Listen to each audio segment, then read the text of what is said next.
Miriam Kashia has a really remarkable history.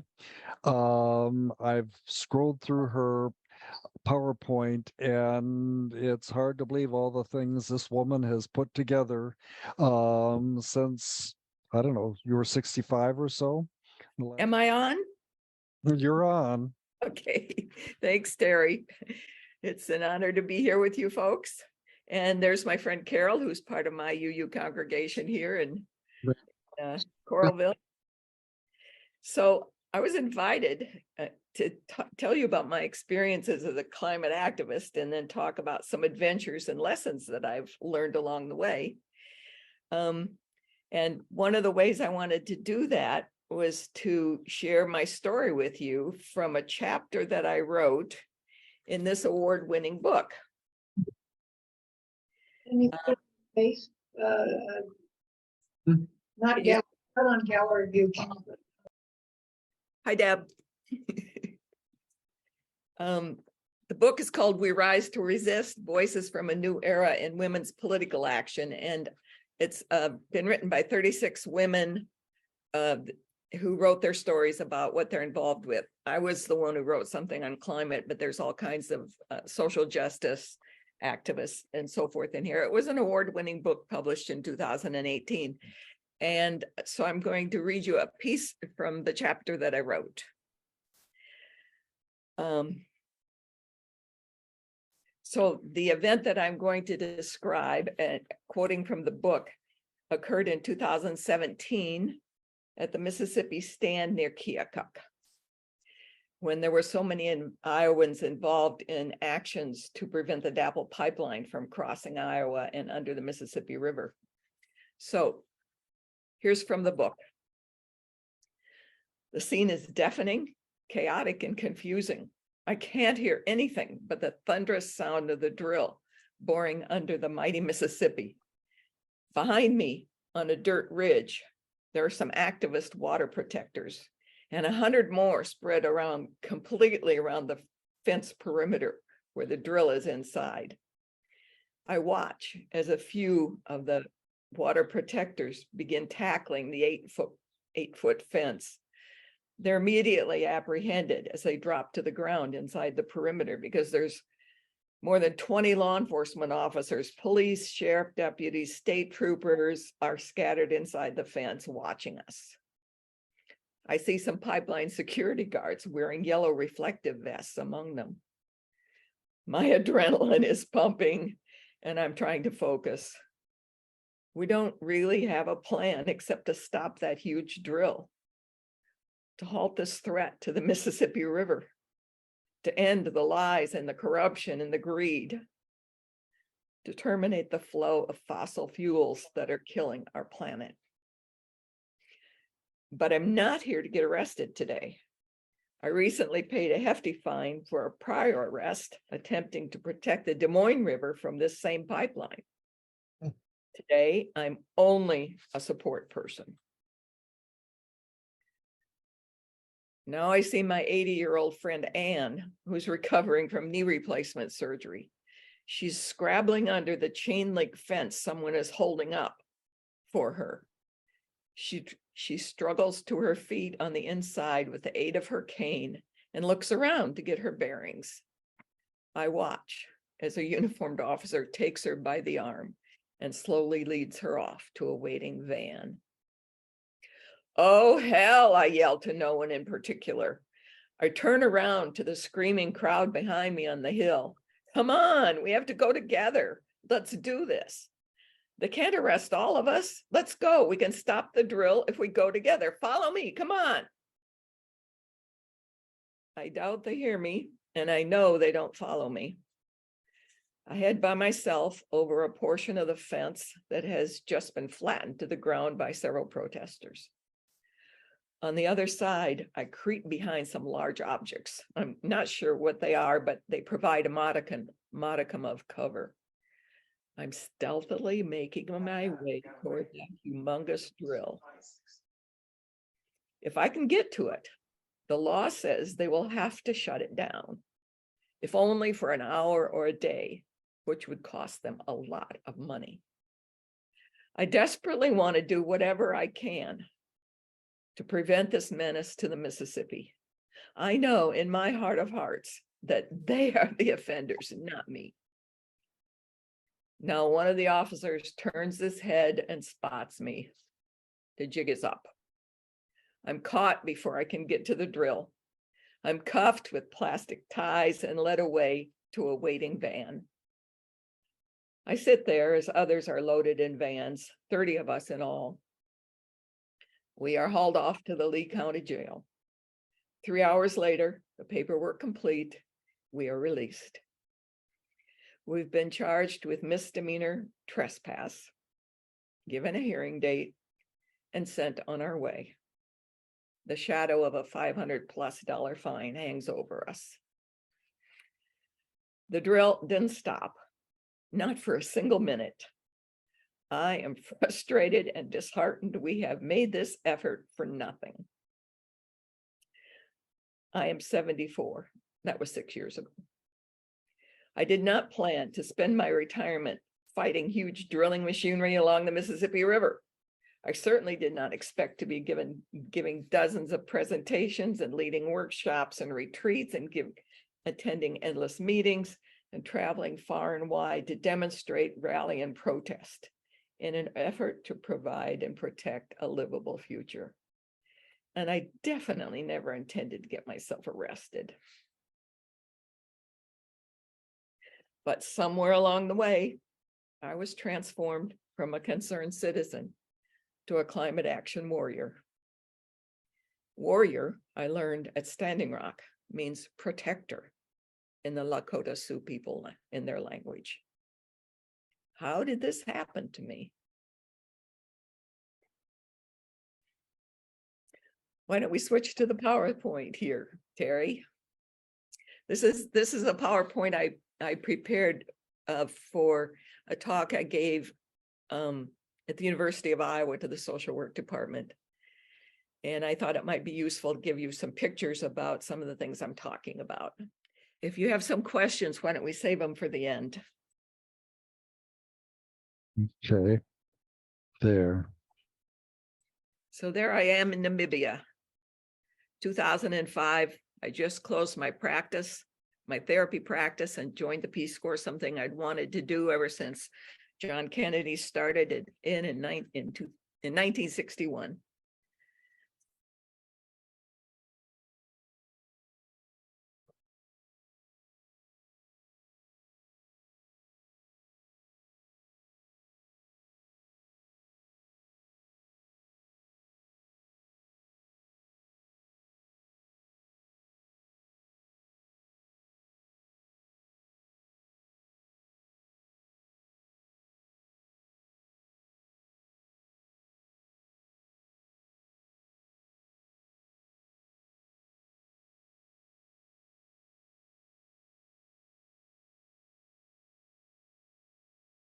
Now we're switching to the climate march a few years later.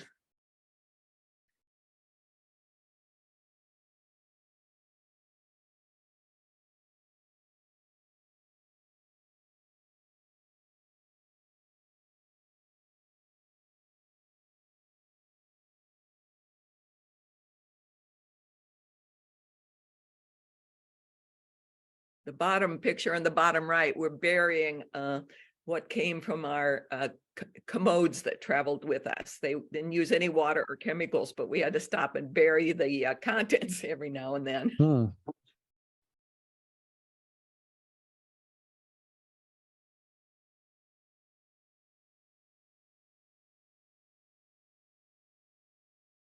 I put my tent up in about 40-mile-an-hour wind that day.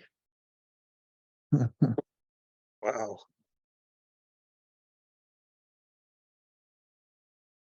What was the date that you left? We left on the 1st of March, 2014, and we arrived in DC exactly on schedule on the 1st of November, 8 months later. Okay. So where'd you encounter snow? In the mountains? Yes, in southern Colorado. Okay. Here we're walking across some land in Arizona or New Mexico. It was native land on their reservation, and they gave us permission and actually led us across. They were very supportive of what we were doing.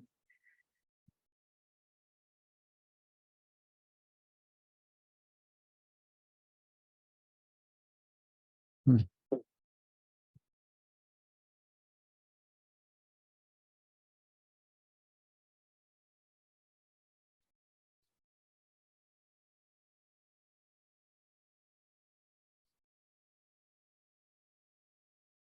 Unfortunately, that's my feet. Oh, man. There's a story that goes with that. When you march that far, your feet grow and they don't shrink afterwards. That's exactly right, Terry.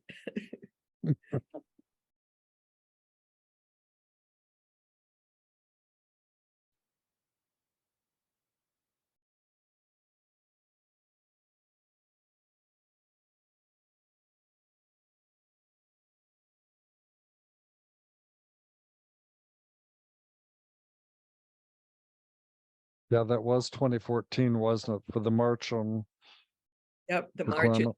New York City. We left our gear and our trucks and everything in Ohio, where we were at the time, chartered a bus, went to New York City and participated in the People's Climate March there, which was 400,000 people strong. And then we went back on the bus and spent 6 weeks, more weeks on our own march. There's some more pictures here of that. It was very exciting and just really gave us a boost. There I am in the middle holding the sign.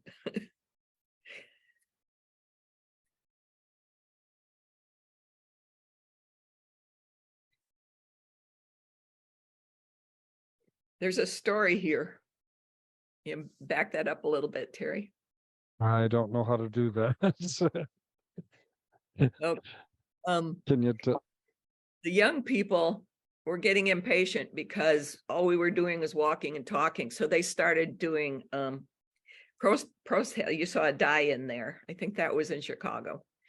And there's one picture where they were sitting in front of a train. The train was stopped, but and they blocked the passage into a refinery so the trucks couldn't get in and out. The first time they did a direct protest. And as the mayor of the group, I was really frantic because I thought this was going to screw everything up. They were going to get arrested. Our march would be disrupted. It would be awful. So I went up to them, come on, you can't do this. Let's go, get up, get out of here quick before the police come. I was really frantic. This isn't what we came here for. This isn't what we are about. And they did leave. They got up and left before the police came, and we kept on our march. And later, through the rest of that march, they very gently and quietly and in a very persuasive but not pushy manner explained to me that direct action was the most effective way to create change. And I did a lot of research and they were right. So that was a big piece of me changing from a concerned citizen to a climate action warrior. Here we are in DC at the park across the Lafayette Park across from the White House.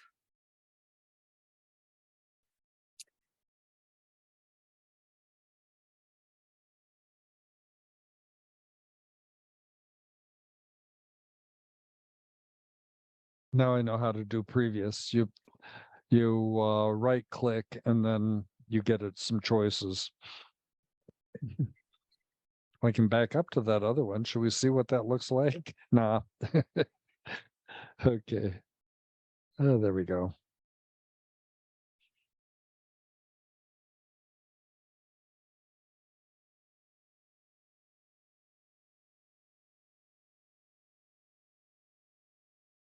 This was a town in Indiana that was threatened by BP, British Petroleum, expanding into their community. I think this was in Pennsylvania, great big huge billboard touting the the benefits of fracking. Yeah, except for the people who live in the area who have their water polluted. Yeah. Plus the gas is toxic to breathe.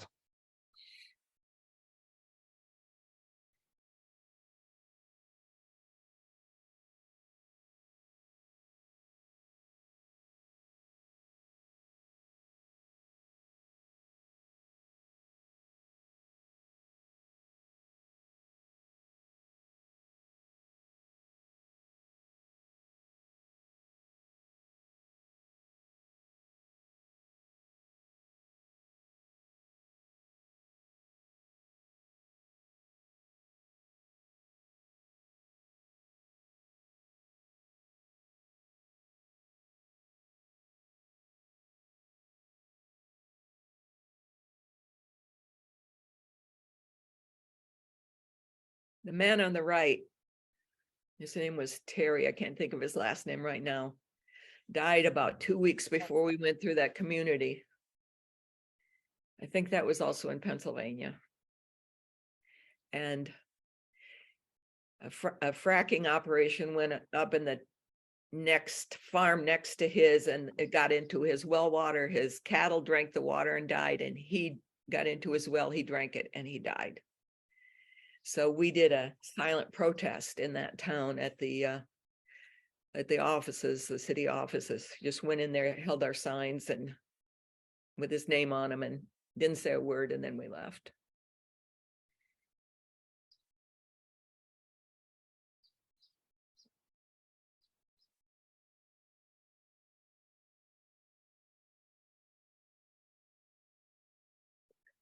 Okay, now after the march, I came back and got busy with the 100 Grannies for a Livable Future. This is the organization, the local organization that has done so much work in so many ways. This is a small number of us. We actually do have about 100 on our rolls, but there's probably about 30 of us who are really very active.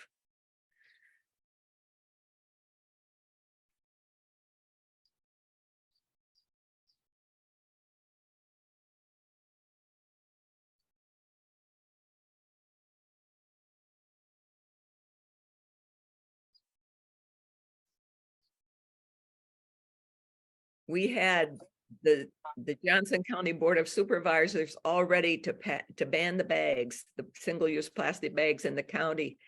And the state legislature got wind of it and passed a law, said we couldn't do that. Well, and Iowa City was close too. They were looking at ordinances that other cities, so they were both close. And then the state stepped in and said, Yep. I'm not gonna let you do that. Yeah, there's something to be said for covert activities. We're working on how to get around the anti-trans and anti-abortion laws so that people can be helped, but we have to do it quietly. We can't tell people because then they'll pass laws against helpers. Mm-hmm.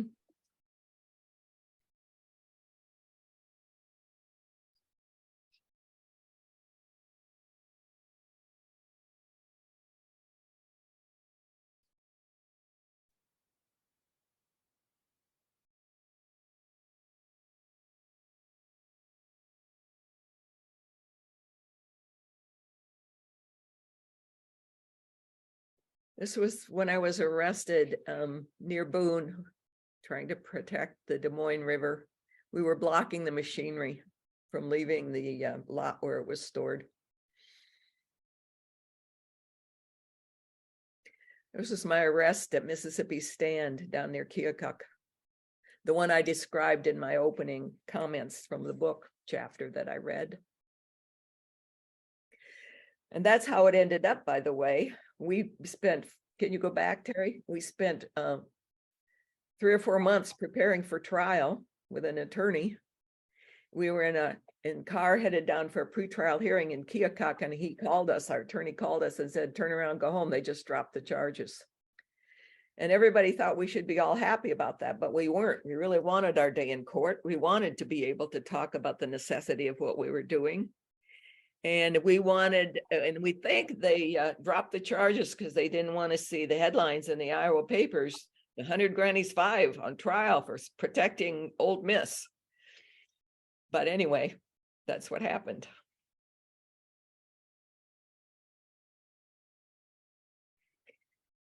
I went to Standing Rock 3 times. First time I went, I'd gone to the hearing with the Army Corps of Engineers to support the indigenous folks up there. And I heard about this, that was in South Dakota. And then I heard about this encampment a little few miles north, and I went there. There were half a dozen tents and a teepee and a lean-to kitchen. And they were calling it the Sacred Stone Camp. Well, that eventually became Standing Rock. And at its biggest, there were 10,000 people. It was the second biggest town in North Dakota. And I was there, I think it was in August or September when it was that big. And there were a minister in the Dakotas put out a call to have some ministers come and help the protest. 500 ministers from around the country showed up, including a lot of Unitarian ministers who put themselves on the line in some cases. I was really happy to see them and proud of the showing.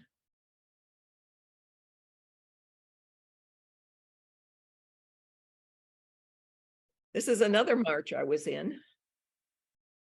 In 2018, it was called the First Nation Farmer Climate Unity March, and indigenous people from all around the country came and marched with us from Des Moines up to Fort Dodge. We followed the route of the pipeline. I'm going to read this out loud because it's kind of small. I could show you 100 more photos of protest marches, actions, and events here in Iowa and all across the United States and up into northern British Columbia. It has been a wild, wonderful ride. It has made my life meaningful and rich. I have made close friendships with exceptional people. It has cost me money, but I've had support from many people. Would I change any of it? No. Will I keep showing up and working for climate justice and a livable future? Yes. Please join me. It's the most important thing you can do with your life.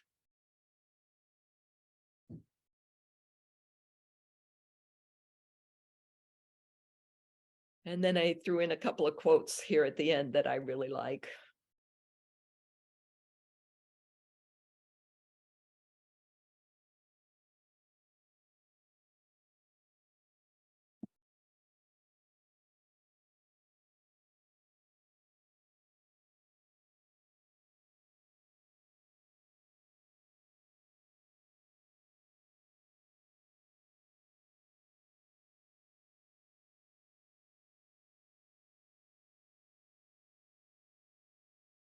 Thanks, Terry.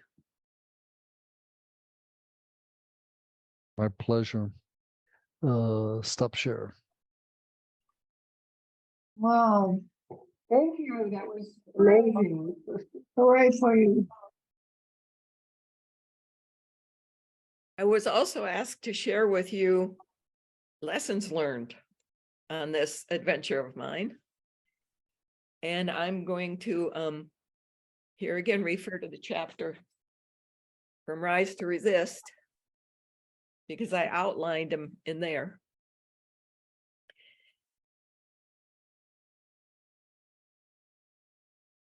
Here's what I've learned. Number one, direct actions speak louder than words.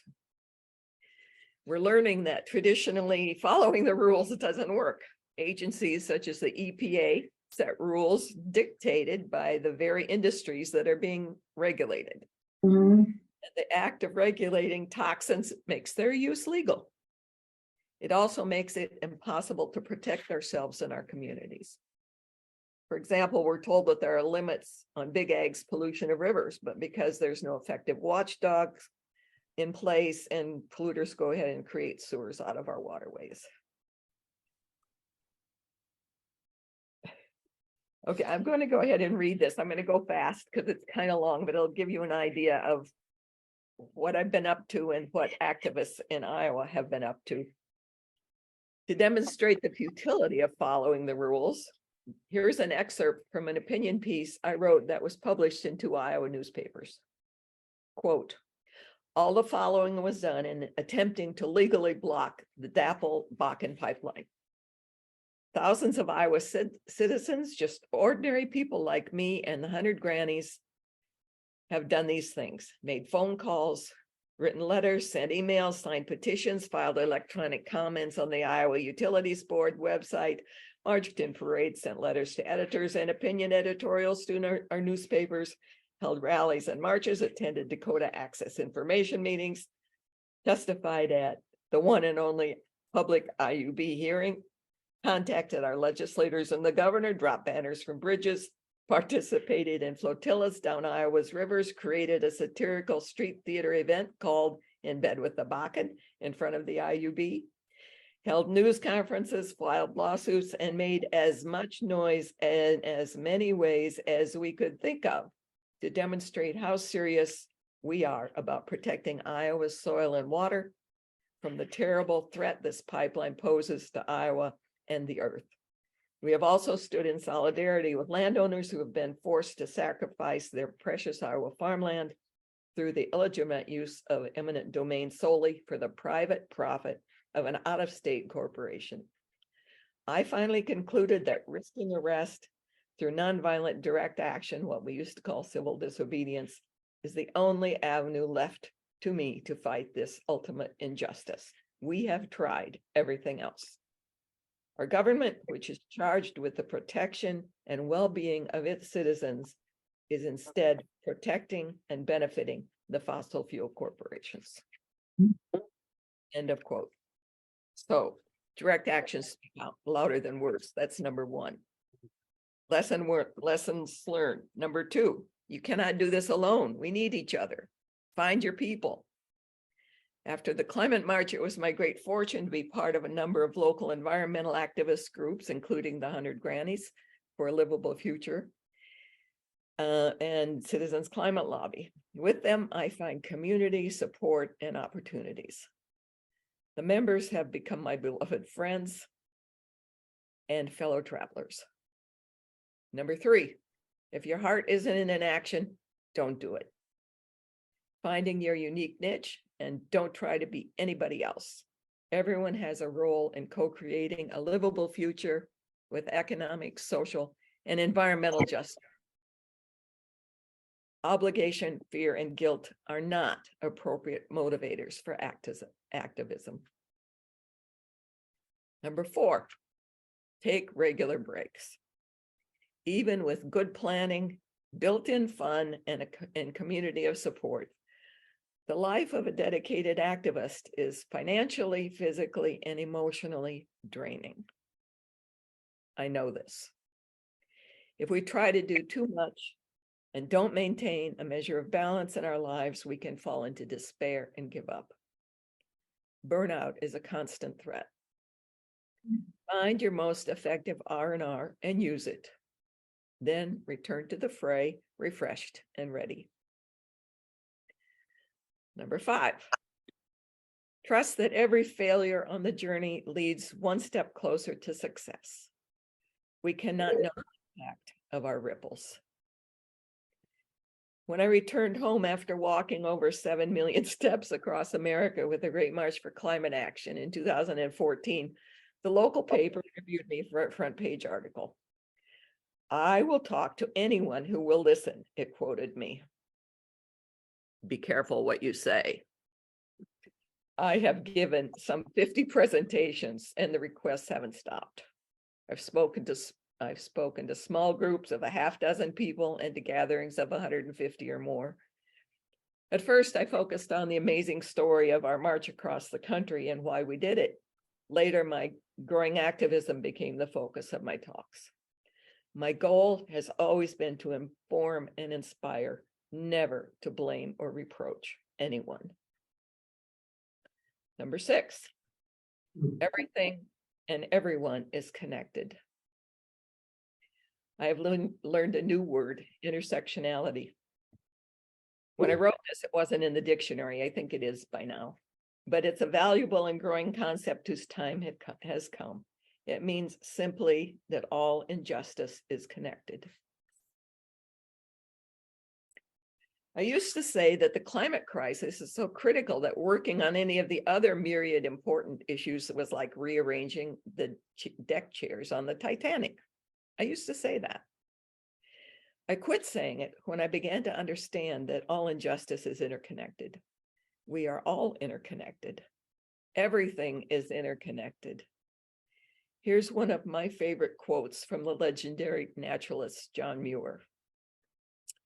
When we try to pick out anything by itself, we find it hitched to everything else in the universe. Number 7, and this is for me probably the most important one. Remember that we are standing for love and truth and justice. Be the change. We cannot solve any injustice if we hold the same energy of anger, alienation, and hatred that is at its root.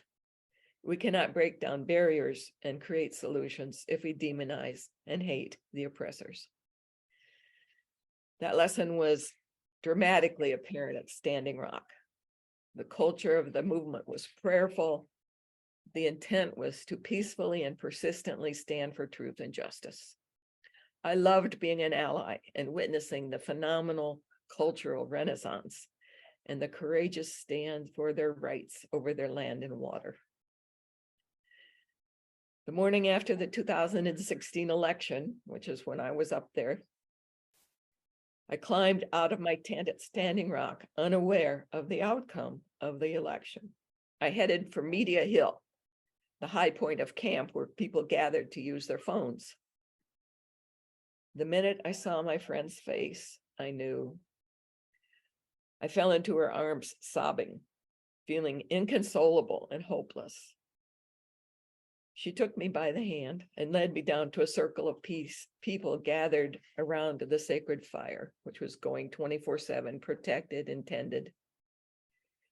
As I took my place in the circle, a woman next to me, with whom I'd volunteered in the mental health first aid teepee, saw my distress. She told me she had just come from talking with one of the elders, and she wanted me to know what he said to her. Today, we will dance and drum and sing. We will not give in to fear, because fear is what feeds the darkness. The relief and resolve I felt was immediate and lasting. And I cry every time I read that.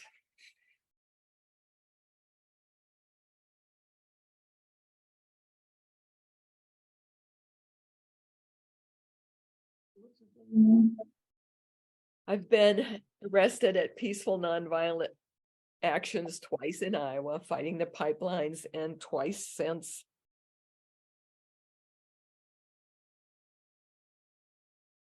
Because I cannot be complicit by ignoring the reality of this climate change and what these pipelines mean and what these factory farms mean, I cannot be complicit. So I broke the law.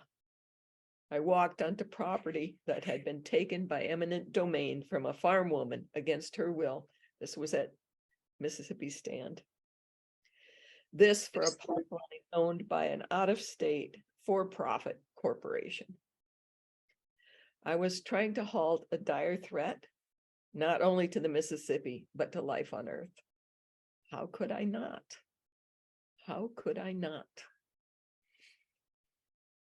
From a moral standpoint, on October 1st of 2016 at Mississippi Stand in Lee County, Iowa, the law protected the evildoers and arrested those who stood in harm's way for the greater good. In my view, this is a crime against nature and against humanity.